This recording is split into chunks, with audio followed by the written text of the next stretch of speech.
I recently wrote a poem called chiaroscuro, an arty term for light and shade. Those two independent opposites, light and dark, are only the beginning of how a whole can be made up of two opposing parts. It's found in the Chinese yin and yang, and about the same time in pre-Socratic Greece, Heraclitus wrote of opposites being the same, such as an ascent and a descent.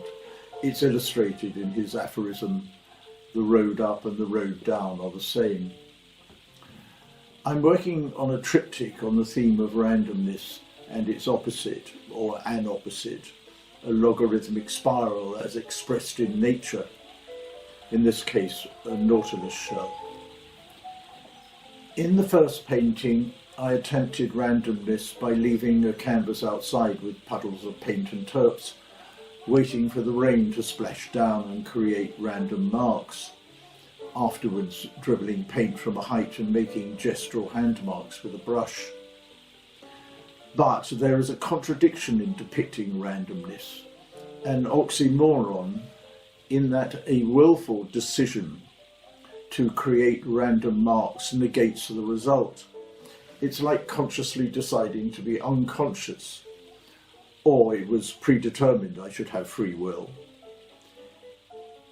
In the 1930s, the educationist Marian Richardson developed for schoolchildren a system of pattern making using handwriting. The child writes overlapping sentences and then colours in the negative spaces, the opposites of positive and negative shapes making a whole. Because handwriting is unique to an individual, like a fingerprint, the resulting patterns could only be expressive of that child. In a previous painting, in order to increase unconscious randomness, I wrote the overlapping lines with my eyes shut. In this painting, I've written sentences, an excerpt from the chiaroscuro poem, consciously but with no knowing intentions. That was a pheasant squawking at random. I'm using oil crayons to give a roughish texture to the positive letter shapes, in contrast to the later flat, precise textures with the negative shapes. I'm using primary colours in the positive and secondary colours in the negative shapes. Primary and secondaries are opposite each other on the colour wheel. I'm also using tertiary and earth colours, such as raw umber and burnt sienna.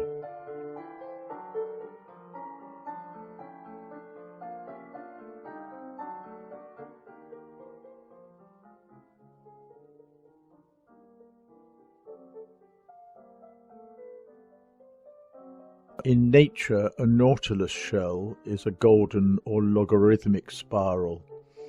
It grows outward by a factor of the golden ratio or the divine proportion, which states that the smaller is to the greater as the greater is to the whole. Here we have an individual's attempt at random patterns juxtaposed with mathematical precision in nature. Not exactly yin and yang, or independent opposites. It's a painting, not an equation.